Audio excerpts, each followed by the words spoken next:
Hey, we're Jaij, and today we're looking at the inspiration for our film. The first film I'm going to look at is the characters from Pulp Fiction. The first character is Jules Winnifield, who's initially a hitman working alongside Vincent Vega, but after a revelation, or as he refers to it, a moment of clarity, he decides to leave and walk the earth. The next character is Vincent Vega, a hitman partnered with Jules. After working in Amsterdam for 3 years, he then returns to Los Angeles, where he becomes a hitman. His brother is Vic Vega / Mr. Blonde from Reservoir Dogs.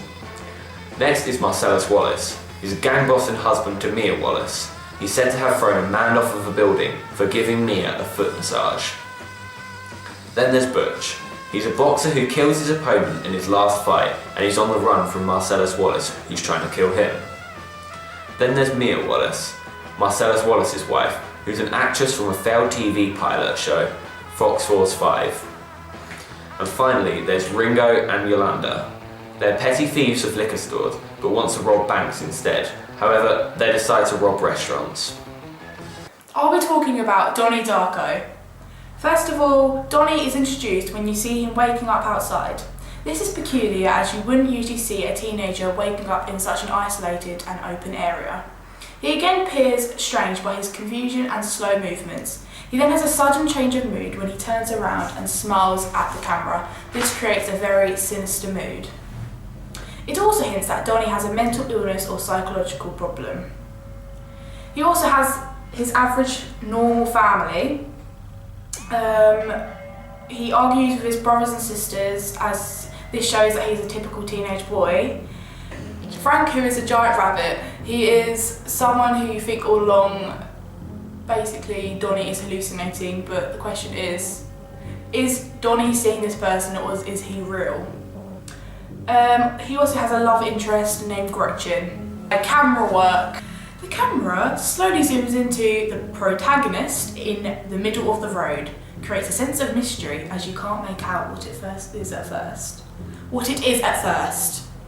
There's a tracking shot when Donnie is on the bike.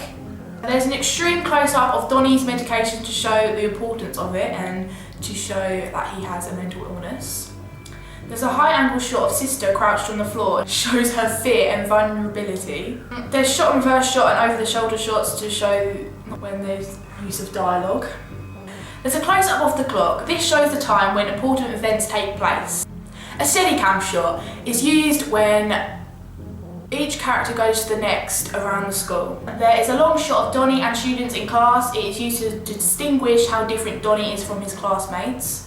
And there's a mid-shot of Donnie hallucinating a wall that is between him and Frank. This indicates that the protagonist has a unique and mental ability. Could also show the paranormal aspect of it. Sound. There's sound effects of weather, storm and thunder which sets the scene and creates a sense of depression and darkness. The music is upbeat when Donnie starts to ride his bike, which relaxes the audience.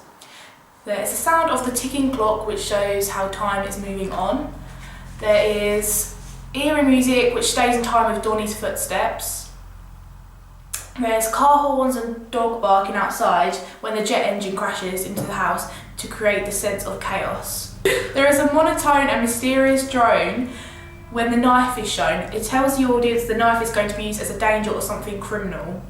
The drone increases and crescendos, which creates tension. Location and lighting. The main locations are a hotel, the school Donnie goes to, and Donnie's therapy room. These are all realistic locations which links into everyday life. Lighting is where Donnie is mainly shown in the shadows to show how he's attracted to darkness. The lighting is brighter when Donnie is at school or home, or when he is Gretchen, when doing normal teenage tasks. Also, Gretchen could bring the best out in him. But when he is hallucinating or in therapy, the lighting is darker. This shows two sides of his life, or personality. Now we're talking about Drive, but the Radio 1 rescore by Zane Lowe. The scene I'm focusing on is the robbery scene. The people involved in this scene are Driver, who's the main character, and what's really cool about this character is that doesn't speak very often, so when he does, it's always a very powerful line. Then there's Standard, who Driver is helping pull off the robbery for money to pay off his debts. And finally Blanche, who is helping with the robbery but actually set it up. The storyline follows Driver, who is helping Standard rob a pawn shop to pay back his protection money from when he was in jail. The setting is the outside and car park of a pawn shop. There are many different camera shots used. The first one used is a long shot to show the building, car and Blanche, to show everyone in the scene. And then a mid shot is used to show Standard and Driver preparing, which builds up some of the action. Then there's a tracking shot of Standard and Blanche walking into the pawn shop, which builds up tension as it follows them. Then there's a mid shot of Driver waiting, which makes the viewer tense as time seems to go slowly. Then there's an over-the-shoulder shot of Driver looking at the shop to add tension as it seems to be taking ages for them to get out. After that, there's a panning shot which shows a suspicious car turning up, which makes you wonder why they're there. After is a point of view shot of Driver watching Blanche exit the shop to show that she's safe, but you're not sure about Standard. Then there's a zooming mid shot to show Driver opening the door and preparing to leave, which adds tension. After is a tracking shot of Blanche returning to the car, followed by a mid shot of Blanche and Driver waiting in the car. This adds tension as Standard still hasn't returned and you want to know why. Then there's a point of view shot from Driver watching Standard returning from the shop and then getting shot. And obviously there's a shot reverse shot after that of all the reactions to him getting shot and starting to get away from the place. Then there's a point of view shot of Standard crawling away, but then he gets shot again. After that is a close-up of Driver pulling away, which is followed by a panning shot of the car trying to escape. Then there's the music, which is significant in this film as they redid it for this special occasion. And the scene starts with the first layer, which is just an electric drum kit, which kind of sounds like a heartbeat. And then it adds a low bass layer, which builds up the scene as it builds up the layers. The tempo increases, which makes it more dramatic and more intense. Then a ticking layer is introduced, which sounds like a stopwatch to show that they're running out of time. As he opens the car door, some vocals are introduced, which builds up the action even more to the breaking point. The layers fade out to just the drum heartbeat to make it very intense as Standard comes out. The music completely stops as Standard gets shot to show the complete shock of it all. Then as Driver starts to pull away with Blanche, drum and bass is used, which really builds up the action and makes it an intense scene. Now, all of the layers are minimalistic, and as I said, each layer builds up all of the action as each layer is built up. The next scene I'm looking at is the opening scene from Sin City. The music in the scene completely juxtaposes the action as smooth jazz is used, which sets a noir tone and tricks the viewer into thinking that the man's really there to save the girl, even though he's there to kill her. Now the setting is a rooftop / balcony of a building overlooking the city, so it sets a classy kind of atmosphere and obviously a realistic place. The characters in the scene are a hitman who wears a suit which makes him look nice and classy, and he's very calm and knows just what to say, which makes him seem like a lovable guy, not a killer. And then there's a woman who wears a bright red dress and lipstick to show her seductive nature, and she's very scared and wants protection, and she seeks it from this man. The storyline for this film follows Sin City, which is infested with criminals, crooked crops and sexy dames, some searching for vengeance and some searching for redemption. The film follows Hartigan, a cop with a heart problem and a vow to protect stripper Nancy.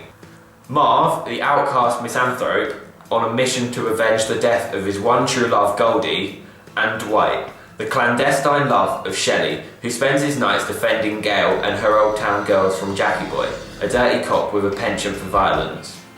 In this scene, it follows the story of a hitman who has a very minimal role in the film, but appears a few times and kills some main people in the film. This is the first hit we see him do.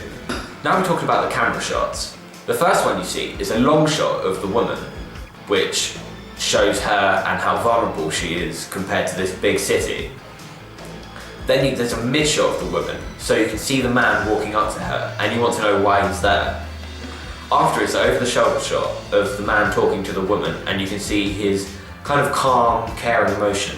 Then there's an extreme close up of the man handing over a cigarette to the woman and a shot reverse shot of them talking to show how they're just getting on as friends kind of thing.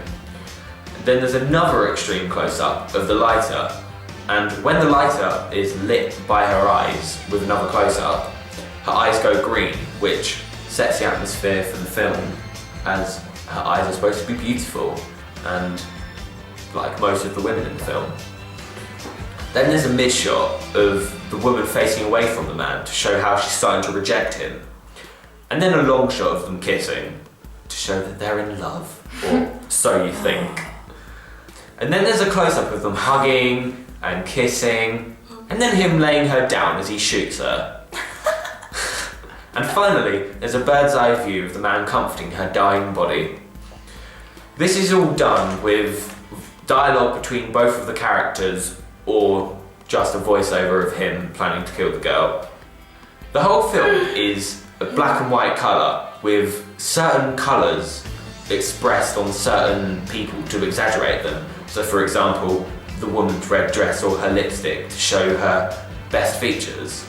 And also it's raining heavily, which supports the noir genre. The next film I looked at was the torture scene from Reservoir Dogs.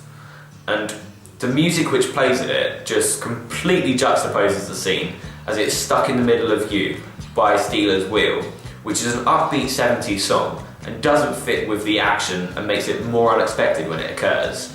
The setting is an abandoned warehouse in the middle of a city/town, which makes it realistic and the viewer can relate it to their lives. The characters in this scene are Mr. Blonde/Vic Vega, a sociopathic killer who gets a kick out of killing people really, a policeman who is tied up and getting tortured, who's fairly new to the service, and Mr. Orange, who basically dying until the end of the scene. The storyline follows Mr. Blonde, who's trying to find out from the policeman who set them up, but he says he doesn't know, so Mr. Blonde tortures him. Now we're talking about the camera shots. The first one used is an extreme close-up of Mr. Blonde's boot and then his knife to build tension as to what he's going to do with it. Then there's a panning shot of Blonde going over to Orange, which builds up tension as he's taking his time to torture the guy. Then there's a panning shot again of Mr. Blonde going back to the policeman, but he's dancing to the song just to show how mental he is. Then there's a shot reverse shot, close up of the policeman and Mr. Blonde to show the fear in his face. There's another panning shot which goes away from the chair where Mr. Blonde is cutting the policeman's ear off, so you don't have to see it, but you can still hear it in the background. And then Mr. Blonde walks into the shot with the ear and then walks back out of it. After that is an over-the-shoulder shot of the policeman to Blonde to show how sinister he is. Then there's a tracking shot which follows Blonde out of the building to the car and back again, which shows how in complete control he is. Then there's a shot reverse shot of Mr. Blonde torturing the policeman to show just how much pain he's putting him through. And then a tracking shot of Mr. Blonde pouring the petrol, which follows the petrol to see how far back he goes and add tension. After that is a long shot of the policeman looking vulnerable, so you think this is it, he's gonna die. But then there's a panning shot of Orange which goes 180 degrees round to his back with him shooting Mr. Blonde. And this scene was also the inspiration for our preliminary task. So if you want to see that, I'll put that on Imogen's face. Another scene that inspires me are the title scenes from Reservoir Dogs. Now, all the characters are shown in slow motion, which adds to the coolness and likability of these characters. Then it's followed by a close-up of each character, which introduces them. Most of these men are wearing suits, which show that they're kind of classy, maybe businessmen, not bank robbers, which adds to the coolness of them because you don't expect it from the start. The music in the background also adds to it, which is Little Green Bag, and it fits nicely with the action going on screen. Thanks for watching, that's it for today, but we might have some more inspiration videos going up soon. We will be. We will be, apparently. So yeah, thanks for watching. Thank you. Stay tuned.